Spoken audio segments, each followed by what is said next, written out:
আমি আজকে উপস্থিত হয়েছি আমাদের বাংলাদেশ জাতীয়তাবাদী দলের ভারপ্রাপ্ত চেয়ারম্যান জনাব তারেক রহমানের ঘোষিত ৩১ দফা নিয়ে বাংলাদেশের জনগণের ঘরে ঘরে এবং প্রত্যেকটা মানুষের দুয়ারে দুয়ারে ৩১ দফা পৌঁছে দেওয়ার জন্য ৩১ দফা সম্বন্ধে জানানোর জন্য আমি উপস্থিত হয়েছি।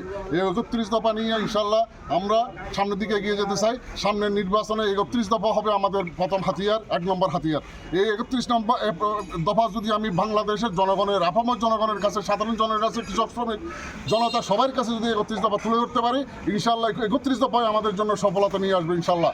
এই ৩১ দফা আমাদের মূল হাতিয়ার। ৩১ দফা বাস্তবায়নের জন্য আমরা সর্বস্তরের নেতাকর্মী সহ জনগণকে আমি উদাত্ত আহ্বান জানাচ্ছি। বসুন্ধরা টিস্যু, অশুদ্ধতার বিরুদ্ধে এক বিন্দুও ছাড় নয়। কর্মসূচি হচ্ছে ৩১ দফা কর্মসূচি। আমরা জনগণের কাছে যাচ্ছি আগামী নির্বাচনের জন্য।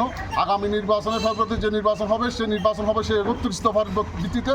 এই ৩১ দফা বাস্তবায়নের জন্য আজকে আগামী নির্বাচনে বিএনপিকে ভোট দেওয়া, বিএনপিকে ক্ষমতায় যাওয়া অত্যন্ত জরুরি বলে আমি মনে করি। আপনারা সবাই দানের পক্ষে ভোট দিবেন, দানের শীষে ভোট দিবেন এবং বিএনপির পক্ষে থাকবেন, তারেক রহমানের পক্ষে থাকবেন। ভোটটা যেন তারুণ্যের ভোটটা যেন দানের শীষের পক্ষে হয়।